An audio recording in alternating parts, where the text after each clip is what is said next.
नमस्कार साथियों, कैसे हैं आप लोग। उम्मीद करते हैं आप लोग स्वस्थ होंगे, सुरक्षित होंगे और अपनी पढ़ाई निरंतर कर रहे होंगे। साथियों, हम हिंदी साहित्य में गद्य से संबंधित विधाएं देख रहे थे, जिसमें हम कहानी विधा से संबंधित महत्वपूर्ण प्रश्नोत्तर कर रहे हैं। और कहानी से संबंधित महत्वपूर्ण प्रश्नोत्तर आज भी मैं लेके आई हूँ। तो शुरू करते हैं। पहले मैंने कुछ विभिन्न कहानी आंदोलन लिखे हैं जो इस प्रकार हैं। और बहुत बार पूछा जाता है नई कहानी का प्रकाशन कब हुआ, नई कहानी आंदोलन की शुरुआत कब हुई, इसके प्रवर्तक कौन हैं। तो इस प्रकार के प्रश्न पूछे जाते हैं, तो उसी से संबंधित कुछ तथ्य मैंने रखे हैं। शुरू करते हैं आज की क्लास। पहली कहानी आंदोलन है नई कहानी। और ने पूछा जाता है नई कहानी की शुरुआत कब हुई थी। तो नई कहानी की शुरुआत 1954 ईस्वी में हुई थी। और इसके प्रवर्तक हैं राजेंद्र यादव, मोहन अवस्थी और कमलेश्वर। मोहन राकेश है दोस्तों। ये राजेंद्र यादव, मोहन राकेश और कमलेश्वर तीन महत्वपूर्ण कहानी लेखक या कहानीकार या कवि कह सकते हैं हम। तो ये जुड़े थे कथाकार नई कहानी से। और ये तीन प्रवर्तक इसके हैं। तो बहुत बार पूछा जाता है कि कौन से तीन व्यक्ति इससे जुड़े थे या निम्नलिखित में से कौन नई कहानी से संबंधित नहीं है, ऐसे भी पूछे जाते हैं। तीन ये नाम दे दिए जाएंगे और एक कुछ और दे दिया जाएगा। तो हमें याद रखना है कि राजेंद्र यादव हैं और मोहन राकेश और कमलेश्वर, ये तीन नई कहानी से जुड़े हुए हैं या उसके प्रवर्तक हैं। और 1954 में इसकी शुरुआत हुई थी। दूसरा है अकहानी।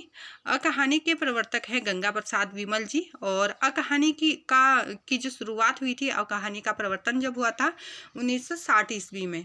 तो अकहानी आंदोलन की शुरुआत 1960 से हुई। गंगा प्रसाद विमल इसके प्रवर्तक हैं।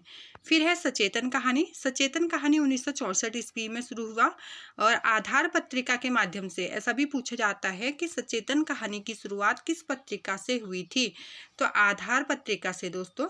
और इसके जो प्रवर्तक हैं महीप सिंह हैं। और महीप सिंह जी ने आधार पत्रिका के माध्यम से सचेतन कहानी का प्रवर्तन किया।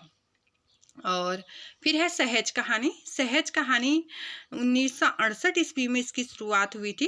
कब? 1968 ईस्वी में। और नई कहानियां नामक एक पत्रिका प्रकाशित होती थी, उसी में सहज कहानी का प्रवर्तन हुआ।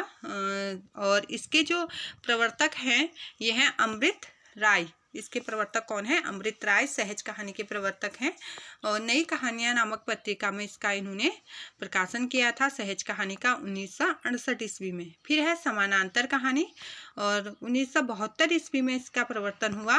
और सारिका पत्रिका के माध्यम से। किस पत्रिका के माध्यम से दोस्तों? सारिका पत्रिका के माध्यम से। और कमलेश्वर इसके प्रवर्तक हैं। तो बहुत बार पूछा जाता है कि समानांतर कहानी का प्रकाशन या प्रवर्तन कमलेश्वर जी ने किस पत्रिका के माध्यम से किया। तो सारिका पत्रिका इसका आंसर हो जाएगा।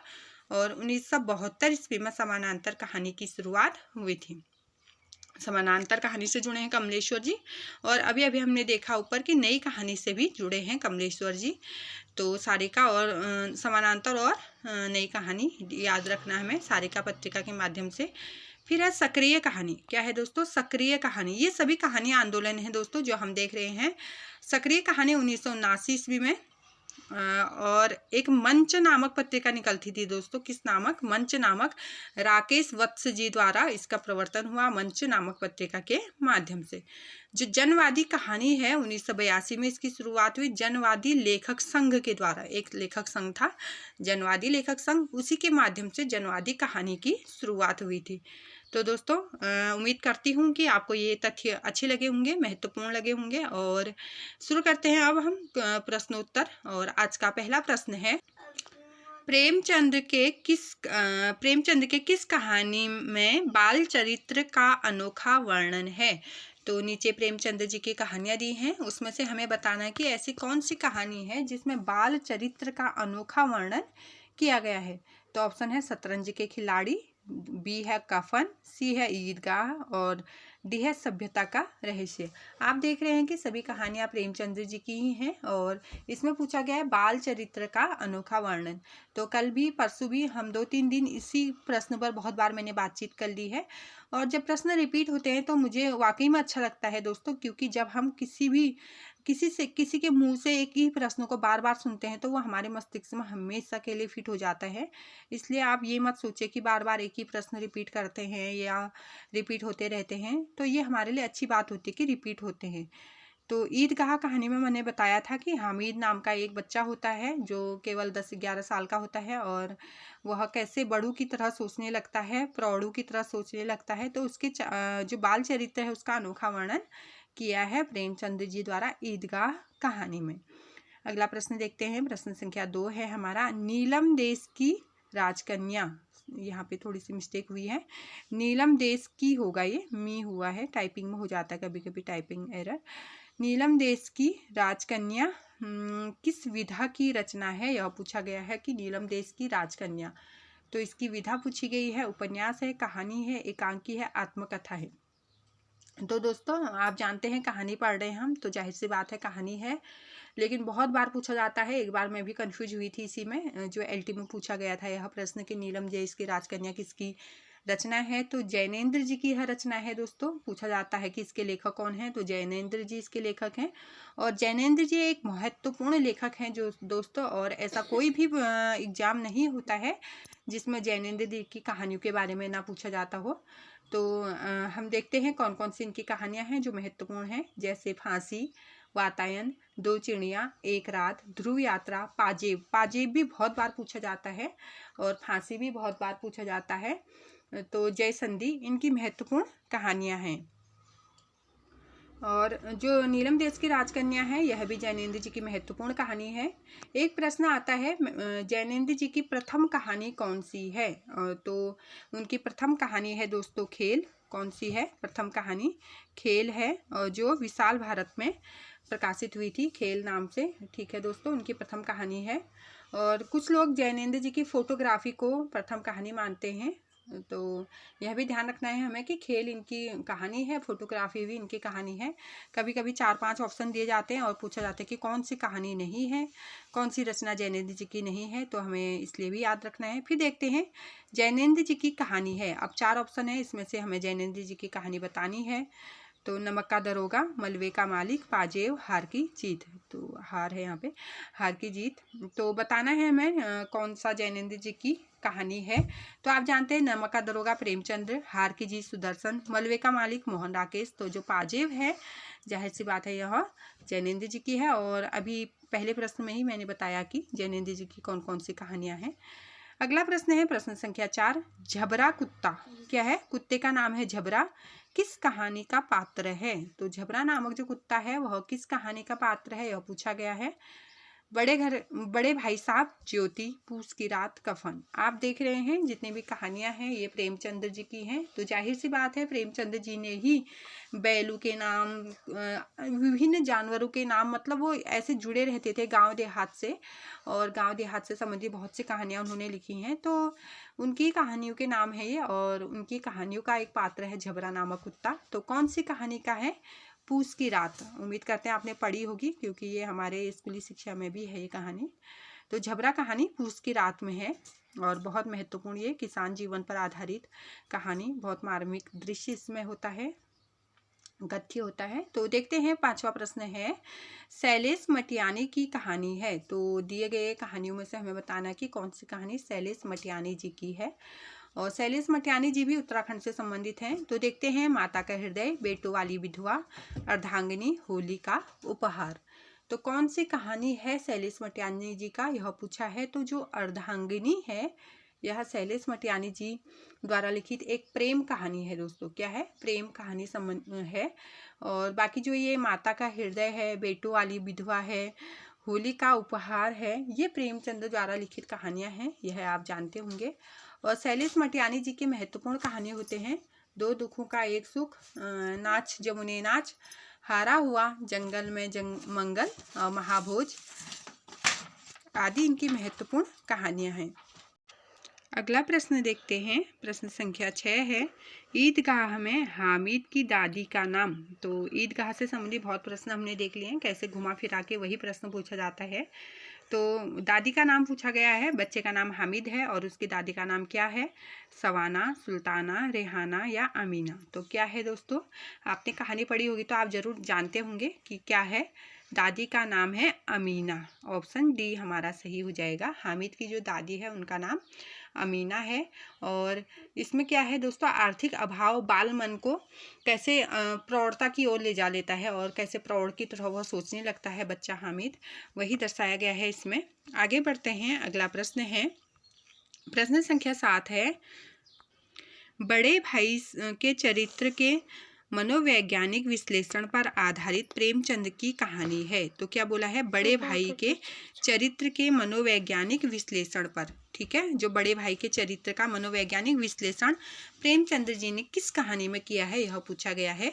कहानी का नाम बताना है, भैया, बड़ा भाई, बड़का भैया, बड़े भाई साहब। तो क्या है दोस्तों, आप बहुत अच्छे से जानते हैं कि बड़े भाई साहब नाम की एक कहानी है प्रेमचंद जी की। इसमें बड़े भाई के मनोवैज्ञानिक विश्लेषण किया है, उसके मन में क्या भाव उत्पन्न होते हैं, वो कैसा आचरण करने लगता है और क्यों ऐसा आचरण करने लगता है, इसका बहुत ही अच्छा वर्णन इसमें किया गया है, बड़े भाई साहब। और बहुत अच्छा लगता है जब अंत में बड़े भाई भी अपनी भावनाओं को बाहर निकालते हैं और बताते हैं कि मेरा भी ऐसा मन करता है, तो बहुत अच्छा लगता है, बहुत अच्छी कहानी है। तो अगला प्रश्न है, प्रश्न संख्या 8, प्रेमचंद के तीसरे दौर की कहानियाँ किस श्रेणी में हैं। तो बताना है कि प्रेमचंद ने विभिन्न श्रेणियों में अपनी कहानियाँ रखी हैं, आदर्शवादी, यथार्थवादी, आदर्शोन्मुख यथार्थवादी, आदर्श यथार्थोन्मुख आदर्शवादी, ऐसे करके। तो तीसरी श्रेणी की जो कहानियाँ हैं वो किस श्रेणी में आती हैं, ऐसा पूछा है, यथार्थवादी, आदर्शवादी, आदर्शोन्मुख यथार्थ या यथार्थोन्मुख आदर्श। तो कौन सी श्रेणी में आते हैं दोस्तों, जो तीसरे दौर की कहानियां हैं उनकी आदर्श यथार्थवादी में आ जाते हैं दोस्तों, किसमें, यथार्थवादी में आ जाती है। प्रेमचंद अपने लेखन के जो प्रारंभिक दौर होता है उसमें वे आदर्शवादी कहानियां ही लिखते हैं, तथा आदर्शवादी कहानियां लिखते हुए वो बाद में बढ़ते बढ़ते क्या हो जाते हैं, यथार्थवादी कहानियां लिखने लगते हैं, सत्यता की ओर अधिक बल देने लगते हैं। अगला प्रश्न है, प्रश्न संख्या 9, बंग महिला का असली नाम क्या है। तो बंग महिला, मैंने बोला था कि बंग महिला जो है वो हिंदी साहित्य में प्रथम कहानीकार लेखिका मानी जाती हैं, प्रथम कहानी लेखिका मानी जाती हैं। तो उनका पूरा नाम पूछा गया है इसमें, या असली नाम क्या है, रामेश्वरी है, महेंद्र कुमारी है, विद्यावती है या राजेंद्र बाला घोष है। तो आप जानते हैं कि बंग महिला का असली नाम राजेंद्र बाला घोष है और ये मिर्ज़ापुर निवासी थी। बाबू पूर्णाचंद की धर्मपत्नी थी ये, इनके पति का नाम था पूर्णचंद्र, और कहाँ की थी, मिर्ज़ापुर की। राजेंद्र बाला घोष बंग महिला अर्थात को हिंदी का प्रथम कहानी लेखिका स्वीकार किया जाता है। और इनकी महत्वपूर्ण कहानियाँ कल भी मैंने रखी थी, चंद्रदेव से मेरी बातें, कुंभ में छोटी बहू, दुलाई वाली, डालिया, ये इनकी महत्वपूर्ण कहानी है बंग महिला जी की। अगला प्रश्न देखते हैं, प्रश्न संख्या 10 है, कौन सी कहानी घटना प्रधान है। तो जितनी भी कहानियाँ दी हैं ये भी प्रेमचंद जी की हैं, इनमें से हमें बताना है कि घटना प्रधान कहानी कौन सी है। तो आत्माराम, आत्मसंगीत, पंच परमेश्वर या जादू। तो जो ऑप्शन सी है पंच परमेश्वर, यह एक घटना प्रधान कहानी है और इस कहानी के पात्र भी पूछे जाते हैं बहुत बार। तो इसके दो महत्वपूर्ण पात्र हैं और दोनों बहुत अच्छे दोस्त भी होते हैं, जुम्मन शेख और अलगू चौधरी। ठीक है दोस्तों, जुम्मन शेख और अलगू चौधरी, बहुत गाढ़ी मित्रता इन दोनों में होती है और दोनों एक दूसरे का सहयोग करते रहते थे और दोनों में एक दूसरे का अटल विश्वास भी रहता था। तो कुछ बीच में ऐसा घटित होता है कि इनकी मित्रता खंडित होती है, लेकिन अंत में फिर से इनका विश्वास एक दूसरे पर वैसा ही बन जाता है, क्योंकि आप जानते हैं कि सत्य की हमेशा जीत होती है। तो ऐसा ही इसमें भी दर्शाया गया है। अगला प्रश्न है, प्रश्न संख्या 11, इंदुमती किसकी छाया मानी जाती है। तो इंदुमती, जो जिसे रामचंद्र शुक्ल ने हिंदी की प्रथम कहानी माना है, किशोरी लाल गोस्वामी ने इसकी रचना की है। तो किसकी छाया प्रति यह मानी जाती है, ओथेलो की, मैकबेथ की, मर्चेंट ऑफ वेनिस की या टेम्पेस्ट की। तो आप बहुत अच्छे से जानते हैं कि ये टेम्पेस्ट की छायाप्रति मानी जाती है और इसीलिए विभिन्न विद्वान इसे प्रथम कहानी मानने से इनकार करते हैं और कहते हैं कि यह तो टेम्पेस्ट की छायाप्रति है, इसे हम प्रथम कहानी कैसे मान सकते हैं।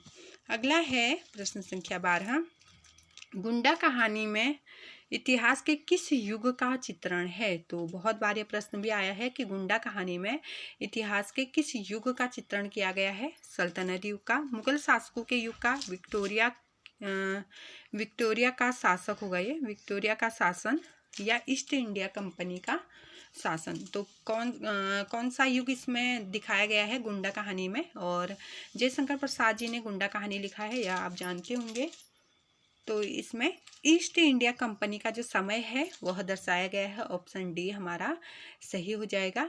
और इस कहानी के प्रमुख पात्र हैं ननकू सिंह। कौन है दोस्तों? ननकू सिंह बहुत बार पूछा जाता है, इस कहानी के प्रमुख पात्र हैं। और ईस्ट इंडिया कंपनी का जो समय है, उस समय की जो स्थिति है उसको इसमें दर्शाया गया है।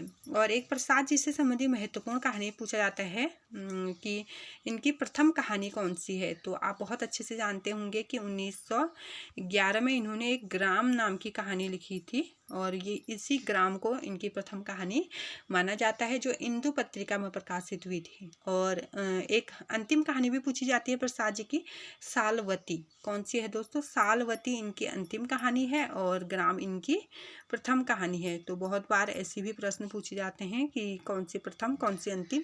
तो ग्राम प्रथम कहानी, सालमती अंतिम कहानी है। और कुछ महत्वपूर्ण कहानियां हैं इनकी। प्रसाद जी की पत्थर की पुकार, उस पार का योगी, चंदा, देवदासी, ममता, घीसू, चूड़ी वाली, सालवती, मधुआ, पुरस्कार, छोटा जादूगर इनकी महत्वपूर्ण कहानियां हैं। तो दोस्तों यहीं पर हमारे प्रश्न समाप्त होते हैं। उम्मीद करते हैं आपको ये प्रश्नों की श्रृंखला अच्छी लगी होगी।